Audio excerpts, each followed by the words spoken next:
Amara stood in the grand foyer of the Bennett mansion, her suitcase beside her, eyes swollen from crying. The sound of thunder echoed outside, matching the storm inside her heart. Leon, her husband, stood a few steps away, his face filled with anger. His mother, Victoria, stood proudly on the staircase, her cold eyes watching like a queen looking down on a servant. "I've had enough, Amara. You don't belong in this house," Leon shouted, his voice sharp and cruel. Amara's voice broke as she tried to speak. "Leon, please." But Victoria cut her off with a smirk. "A woman who came from nothing can't handle wealth. You've embarrassed this family enough." The words cut through Amara like knives. She wanted to scream, to defend herself, but the pain in her chest was too heavy. Leon grabbed her wrist roughly and pulled her toward the door. She stumbled, nearly falling, her suitcase dragging behind her. Victoria didn't move to help. She simply crossed her arms, satisfied. When they reached the door, the wind howled and rain splashed against the steps. Leon opened it wide and pointed outside. "You'll never step foot here again," he shouted. "This is Bennett property, and you were just a guest." He threw her suitcase into the muddy puddle outside. The heavy oak door slammed shut behind her with a loud, final thud. For a moment, Amara couldn't move. The rain soaked her clothes, her hair stuck to her face, and her hands shook. The mansion's tall windows glowed behind her, but it no longer felt like home. She slowly walked to her suitcase, kneeling down as the rain poured harder. She touched the handle, her tears mixing with the water on her cheeks. In a trembling whisper, she said to herself, "You just threw out the only person who ever truly owned this place." Lightning flashed, and in that brief light, Amara's eyes no longer looked broken, they looked determined. She stood there in the rain, heart shattered but spirit awakening. Something deep inside her told her this wasn't the end. It was only the beginning. Amara grew up in Lagos, living a simple but comfortable life. Her father, Charles Okon, was a kind and honest man who made his money through real estate. He never boasted about his success and always believed in helping others. When Amara was young, he often told her, "True wealth is not in what you own, but in what you give." After her father passed away, his business and properties were left in the care of Mr. Raymond Okon, a loyal family advisor who had worked with her father for many years. He was not related to them by blood, but he treated Amara like his own daughter. Even though Amara came from a wealthy background, she never acted proud or arrogant. She lived simply and worked hard as an interior architect. She loved designing spaces that felt warm and full of life. One of her projects was for a large company owned by Leon Bennett. That was where she met him. Leon was charming, confident, and admired Amara's intelligence and independence. He often told her she was different from any woman he had met, calm, thoughtful, and strong. Their friendship grew into love, and soon after they got married. At first, everything felt perfect. Leon treated her with respect, and they shared dreams about building a family together. But after Amara moved into the Bennett family mansion, things began to change. Leon's mother, Victoria Bennett, was a proud and controlling woman who valued status more than kindness. She came from old money and believed that only real Bennets were worthy of living in the mansion. From the first day Amara arrived, Victoria made her feel unwelcome. Whenever guests visited, Victoria would make small, hurtful comments. "Amara doesn't understand high society," she would say with a smile that didn't reach her eyes. "She's still learning how we live." Amara tried to stay respectful. She cooked family dinners, hosted charity events, and even helped manage the mansion. She thought if she worked hard enough, Victoria might accept her. But Victoria's dislike grew stronger. She often whispered to Leon when Amara wasn't around, planting seeds of doubt in his mind. "She's not one of us, Leon," Victoria said one evening. "You've given her too much comfort. She's becoming a threat to your legacy." Slowly, Leon began to change. The man who once praised Amara's strength now criticized her decisions. He stopped standing up for her and started agreeing with his mother. The warmth in their marriage faded, replaced by arguments and cold silence. Even then, Amara didn't give up. When Leon's business faced financial trouble, she secretly used her private savings, money from her late father's estate, to pay off some of his debts. She didn't want him to feel humiliated, so she never told him. But instead of showing gratitude, Leon became distant. Whenever something went wrong, Victoria blamed Amara. "Ever since she came, everything has gone downhill," she said. And Leon listened. The night Amara was thrown out of the mansion was one of the darkest moments of her life. That same evening, before the argument, she had been going through some of her father's old files. In them, she found something strange, legal documents that mentioned the Bennett mansion. It said the property was part of her father's trust. She didn't understand it fully at the time, and she planned to ask Mr. Raymond about it later. But she never got the chance. Leon had come home angry after another argument with his mother. Words were exchanged, tempers flared, and before she could explain or defend herself, he dragged her toward the door and threw her out into the storm. Amara stood outside in the rain, heartbroken and confused. She had given everything, her love, her effort, her money, to a family that never truly accepted her. And as the rain soaked her dress and her suitcase lay in the mud, she whispered to herself, "You just threw out the only person who ever truly owned this place." At that moment, she didn't know how true her words were. But soon, the truth about her father's trust, and who really owned the mansion, would change everything. Days after being thrown out, Amara moved into a small, simple apartment with her younger sister, Kemi. The place was nothing like the grand Bennett mansion, but it was peaceful. She could finally breathe again. The walls were plain, the furniture was basic, and the rain outside still reminded her of that painful night. Kemi tried her best to comfort her. She cooked, cleaned, and stayed close, afraid her sister might break down again. But Amara mostly stayed quiet, lost in thought. She spent her days looking for small design jobs and her nights replaying everything that had happened. Leon's anger, Victoria's cruel words, the slam of the mansion's door. One morning, while she was making tea, her phone rang. The caller ID showed a name she hadn't seen in a long time, Mr. Raymond Ocone, her late father's old realtor and trusted family advisor. She picked up the call. "Good morning, Mr. Raymond." His voice was calm but serious. "Amara, my dear, we need to meet. There's something about the Bennett mansion you should know." Amara frowned. "The mansion?" she asked softly. "What about it?" "I can't explain everything on the phone," he replied. "Please come to my office this afternoon." Curiosity mixed with confusion. After all the humiliation she had faced, what more could be left to learn about that house? Still, she agreed. Later that day, she arrived at Mr. Raymond's office. He greeted her warmly and handed her a thick brown file. "Before your father passed, he left behind many documents," he began. One of them concerned the Bennett property. Amara's eyebrows furrowed. "The Bennett property?" Mr. Raymond nodded slowly. "Yes. The Bennett mansion, the very house you were thrown out of, was actually purchased by your father 15 years ago. He bought it when the Bennets were facing bankruptcy. Out of kindness, he allowed them to live there under a long-term lease." Amara stared at him, stunned. "What are you saying?" He opened the file and pointed to a line on the paper. "Your father legally owned that property, and when he died, all his assets, including the mansion, passed to you through his trust. In other words, Amara, you are the rightful owner of the Bennett mansion."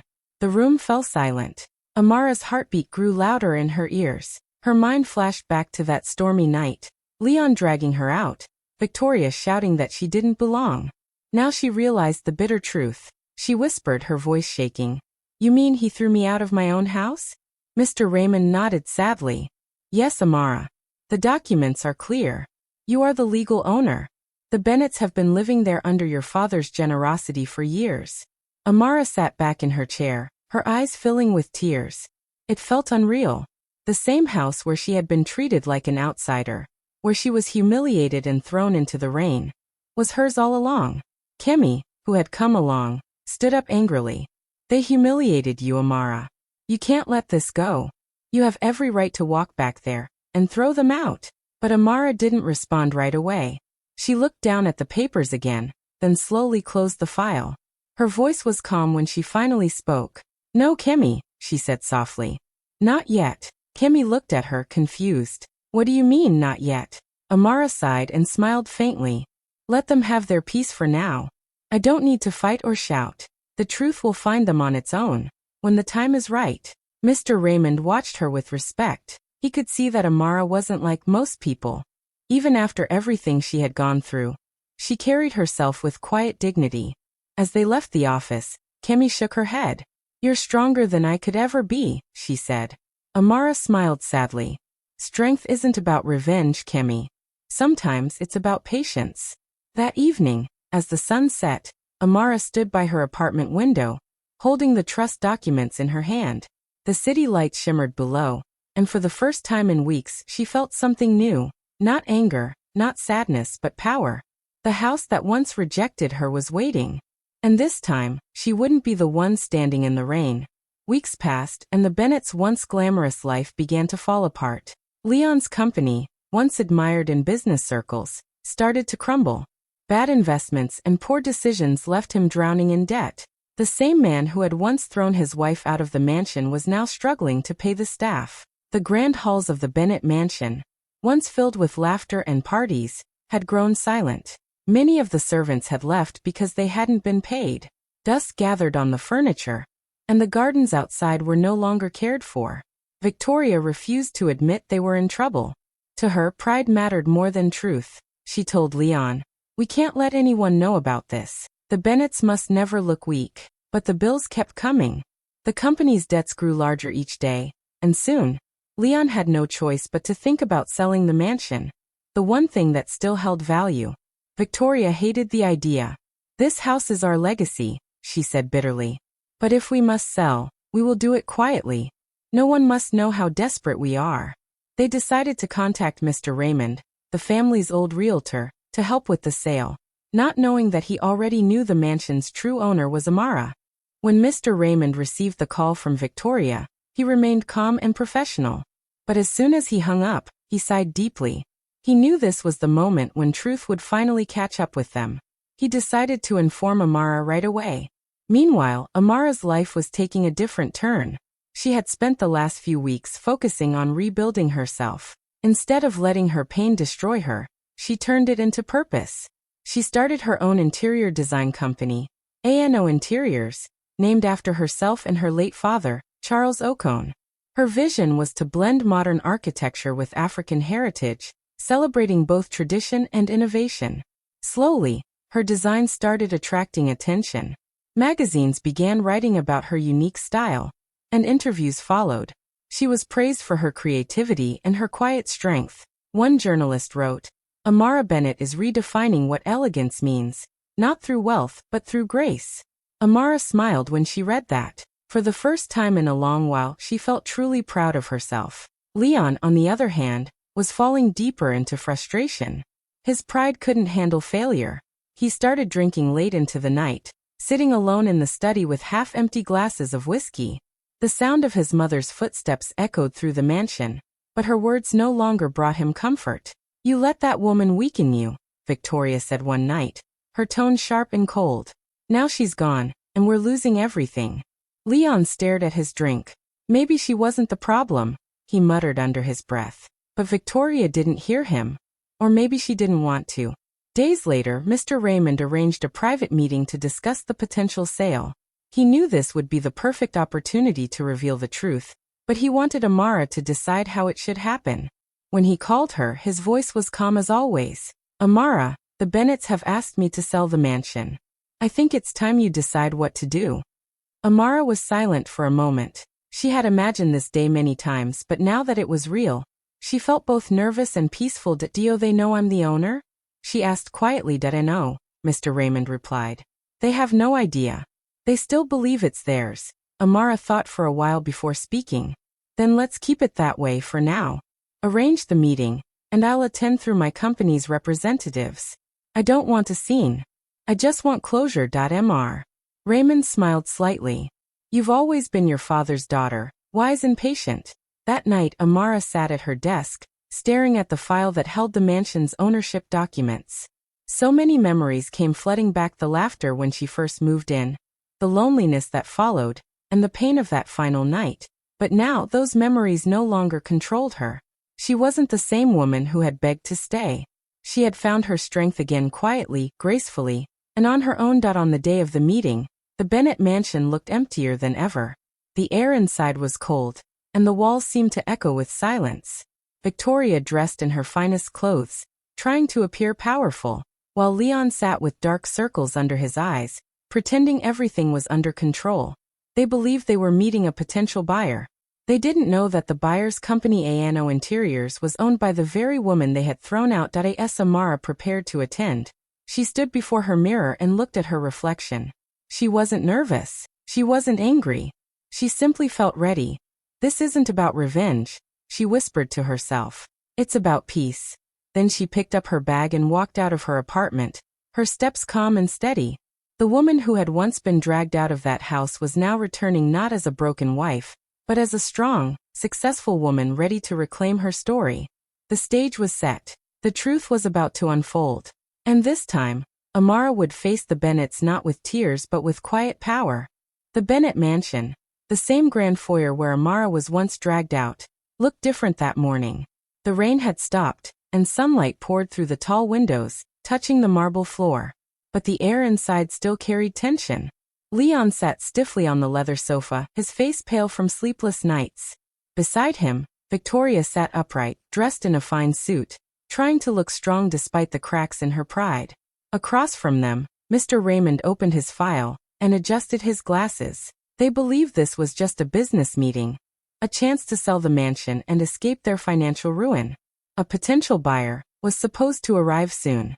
Leon tried to smile politely. "Let's get this done quickly, Mr. Raymond," he said.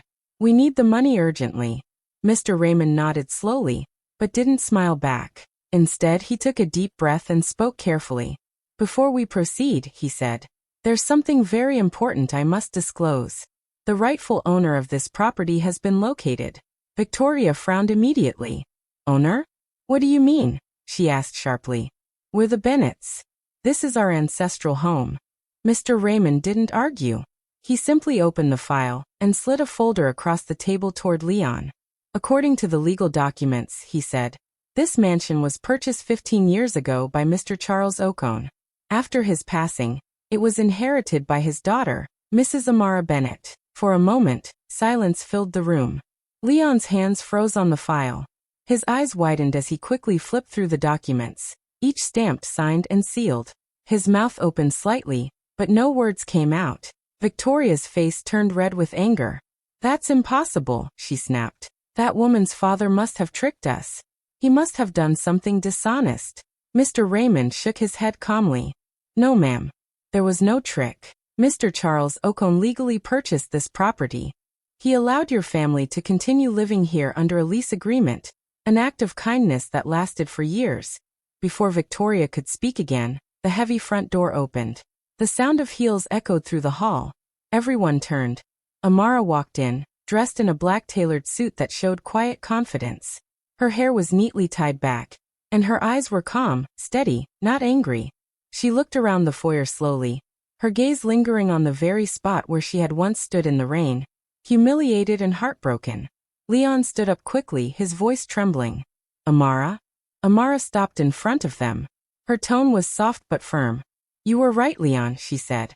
"I didn't belong here as your wife, but I do as the owner." Victoria slammed her hand on the table. "This is absurd. You think you can walk in here and take what's ours?" Amara looked at her without emotion. "No, Victoria. I'm not taking anything. This house was never yours to begin with. My father helped your family when you were drowning in debt. He trusted you to live here with dignity. But you used that kindness to look down on others." Victoria's lips trembled with fury. "Your father tricked." Amara interrupted her firmly. "No tricks. Just paperwork. The same kind you both ignored for years." Leon's shoulders dropped. He looked at the floor ashamed. The truth hit him harder than he expected. The woman he had thrown out had owned the very ground he stood on. He looked up slowly, his voice weak. "Why didn't you say anything, Amara? Why didn't you tell me?" Amara met his eyes. "Because I wanted to see who you really were when you thought I had nothing." Her words sank deep. Leon's face tightened with regret. For a moment he wanted to say sorry, but the pain in his chest was too heavy, and the words wouldn't come. Mr. Raymond cleared his throat softly and placed another paper on the table. "Mrs. Bennet," he said with a respectful nod, "if you'll sign here, the transfer of ownership will be officially recorded." Amara took the pen with steady hands and signed her name. The sound of the pen scratching against the paper seemed to echo in the silent room. When she was done, Mr. Raymond smiled gently. "Congratulations, Mrs. Bennet. The mansion officially belongs to you." Amara nodded, her expression calm. She looked around the room once more. At the chandelier she had once admired. At the staircase where Victoria had looked down on her. At the door where Leon had pushed her out. Victoria stood up abruptly, her pride wounded. "Come, Leon," she said sharply. "We're leaving." But Leon didn't move. He just sat there, silent and broken, staring at the woman he once called his wife, the woman he had underestimated. Victoria stormed out, slamming the door behind her. Amara turned to Mr. Raymond and gave him a small smile of gratitude. "Thank you," she said quietly. Leon finally looked up, his eyes filled with pain. "Amara," he whispered, but she didn't respond. She didn't need to. Her silence said everything. She turned toward the window, sunlight falling on her face. For the first time in a long while she felt peace. The same house that once rejected her now belonged to her. Not just in name, but in strength, in dignity, and in truth. Amara decides not to throw Leon and Victoria out immediately. Even though she now owns the Bennett mansion, she chooses grace over revenge. She looks at Mr. Raymond and says calmly, "They can stay for 30 days. I don't want anyone thrown out the way I was." Leon lifts his head slowly, surprised by her kindness. He expects anger, shouting, maybe even humiliation. But instead he sees peace in her eyes, a peace he no longer has. Amara walks away that day with quiet dignity. The same doors that once closed against her now open freely as she leaves, not as a broken woman, but as the true owner. A few days later, Leon comes to see her. He waits nervously in her office, where she is going through documents about the mansion's renovation. He looks older, worn down by guilt. When Amara finally looks up, her tone is calm. "Leon," she says simply. Leon swallows hard. "Amara, I don't expect forgiveness," he begins. "But I need you to know. I was blinded by pride. And by my mother. I thought status and money made me strong. But I forgot who truly built this family." Amara watches him quietly for a moment before replying softly, "You didn't forget, Leon. You chose to ignore it." Her words are not harsh, just honest. They pierce deeper than anger ever could. Leon lowers his head. "You were the heart of this home," he whispers. "And I destroyed that." Amara stands and walks toward the window, looking out at the garden. "What's broken doesn't always need fixing," she says. "Sometimes it needs to be released." He looks up, confused. "I'm not coming back, Leon," she continues. "Not as your wife. That chapter is over. I'm finally free, free to live for myself, and for the dreams my father left behind." Leon nods slowly, tears filling his eyes. He knows there's no going back. He has lost more than a home. He has lost the woman who once made it one. In the following weeks, Amara begins to transform the mansion. The grand rooms that once echoed with cold pride now fill with laughter, paint and plans. She hires local builders and young designers to help rebuild the estate into something new. A home design institute and mentorship center for underprivileged architects and creative youth. She names it the Bennett Foundation. When the ribbon-cutting ceremony takes place, the mansion looks brighter than ever. The same foyer where she was once insulted now carries a golden plaque that reads, "From Pain to Purpose, a home that gives back." Reporters gather outside, cameras flashing. One headline quickly spreads across social media. "Woman reclaims family mansion after being expelled, turns it into a school for hope." Amara stands at the podium in a simple white dress, smiling humbly as she speaks to the crowd. "My father once told me," she says, "that real wealth is not what you keep, it's what you share." This house used to be a symbol of pride. Now I want it to be a place of growth, creativity, and kindness. Her words are met with applause. Among the crowd, Leon watches silently from a distance. There's sadness in his eyes, but also a strange kind of peace. He knows she has found her purpose, something bigger than both of them. As the ceremony ends, children and young designers fill the mansion, excitedly exploring their new classrooms and studios. Amara walks through the halls, smiling as she sees sketches pinned on walls, laughter echoing from rooms once filled with scorn. She pauses near the front door, the same one she was once thrown out of, and whispers to herself, "I finally came home." For the first time, the Bennett mansion truly belongs to her, not just by law, but by love, vision, and grace. Amara walks through the now renovated foyer, sunlight streaming in through the tall windows. The air feels warm and alive. Students laugh and chat in the background. their voices echoing through the hallways that were once filled with tension and silence. She stops near the front door, the same door Leon had dragged her through months ago. For a moment, she just looks at it, remembering the pain, the rain, and the humiliation. Then she smiles softly. Her voice echoes in her mind. They said I didn't belong here. Maybe they were right. I didn't belong in their world. I belonged in mine. Amara opens the door slowly. Bright sunlight floods in, washing away every shadow from the past. She steps outside, graceful and calm. She lifts her face toward the light, smiling with peace and quiet strength. What they called rejection, she whispers, was really redirection. The camera pulls back as she walks down the steps, surrounded by laughter and life, finally free, finally home. Sparkles hi besties. Thank you so much for watching till the end. Sparkling heart if you loved Amara's story. Please don't forget to like, comment, and subscribe for more inspiring tales. See you in the next one. Bye. Waving hand.